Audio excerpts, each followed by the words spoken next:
Archeopark v Šestary. Místo, ve kterém se dostanete ze současnosti do dávných pravěkých dob. Pravěká vesnice zde byla budována již od roku 1997 jako centrum experimentální archeologie, a to převážně pomocí pravěkých postupů a technologií. Více však nám o historii Archeoparku řekne pan Radomír Tichý, ředitel a zakladatel Archeoparku, průkopník v oboru experimentální archeologie a vysokoškolský pedagog. Dobrý den, pane Tichý. Dobrý den. Kdo přišel s nápadem vybudovat centrum experimentální archeologie? Asi jsem to byl já, to je pravda. To je pravda. Důvodem pro mě bylo to, že v dnešní době se málo čte a abychom dostali pravěk trošku do lidí, tak cílem bylo vybudovat takovouhle velkou učební pomůcku. V hlavní budově si můžete prohlédnout například vykopávky pravěkých nástrojů, šperky, kosti, zbraně a velký model pravěkých sídel. Venku si můžete prohlédnout pravěká obydlí a vyzkoušet si život pravěkých lidí. Od konce listopadu tohoto roku začínají stavební práce spojené s přestavbou stávající budovy o parkoviště, které potrvají 18 měsíců. Pane Tichý, co přinese přestavba stávající budovy? My v té budově, v které teď stojíme, tak tu považujeme za základ té expozice, protože ona poskytuje přehled pravěku. Kdežto ta nová budova by měla ukazovat něco speciálního. V našem případě je to práce s kamennými nástroji a opracování dřeva, ale i něco z toho, co pak s těmi výrobky děláme, jako například dlabaný člun na moři. Takže cílem je nalákat návštěvníka na něco speciálního, s čím by se jinde nesetkal. Monoxyl je pravěký člun z jednoho kmene stromu. Mohl byste stručně popsat postup jeho výroby? Na začátku je kmen a první postup je vytvořit plochu, která představuje dno. Potom se ten kmen musí otočit a vytváří se plocha, která už výškou představuje ten budoucí člun, ale do té plochy se teprve zahlubuje, vysekává ten vnitřní prostor.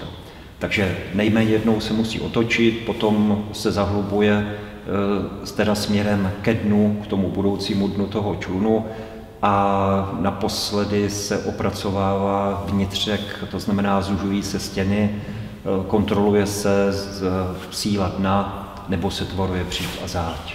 Expedice Monoxylon. Další pole působnosti pana Radomíra Tichého.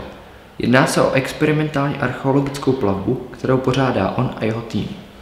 Kolik expedicí jste již pořádali? Ta letošní, to znamená 2023, byla čtvrtá v pořadí. Ty expedice se od sebe lišily podobou člunu, protože celý ten archeologický experiment je o tom, že zkoušíme repliku nějakého archeologického nálezu. Ten první člun ale měl ještě hypotetickou podobu a úplně se vlastně odlišoval od těch pozdějších.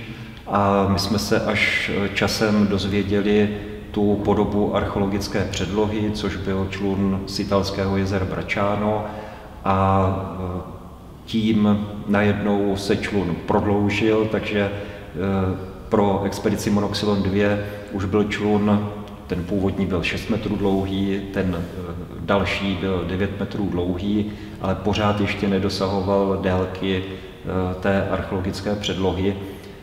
Pro třetí expedici jsme znovu použili ten stejný člun, to znamená ten druhý, jenom jsme ho dál odlehčovali, takže cílem bylo, aby si lépe poradila na moři. To se asi stalo, ale čtvrtá expedice přeci jenom řešila velikost toho člunu, takže teprve opravdu mohutný kmen, který místně je nazýván jako král Mochova, tak ten kmen nám posloužil opravdu ke stavbě autentické repliky, to znamená rozměry, délka, šířka odpovídají tomu originálu. Jaké máte dojmy z poslední výpravy? Užil jste si ji? Byla náročná? Nám se, a nejsem to jenom já, zdá nejnáročnější z těch expedic, protože to, co člověk neplánuje, je počasí, a to počasí bylo dramatické, pro vyzkoušení toho člunu ideální, to je pravda, ale náročné pro posádku a některé úseky jsme asi vypluli a myslím si, že kdybychom se rozhodovali, jestli ano nebo ne a věděli dopředu, jak to bude probíhat, tak si myslím, že bychom třeba i na některých úsecích nevypluli. ale všechno dobře dopadlo a to je důležité a plavidlo vyzkoušené, to byl cíl. Již zmíněný monoxyl Králmochova je v současnosti vystaven v archeoparku. Nese jméno po oboře, ve které strom, ze kterého je vydlabán, rostl okolo 300 let. Archeopark zůstane pro návštěvníky ještě po 3 měsíce uzavřen. Ovšem již nyní je na co se těšit.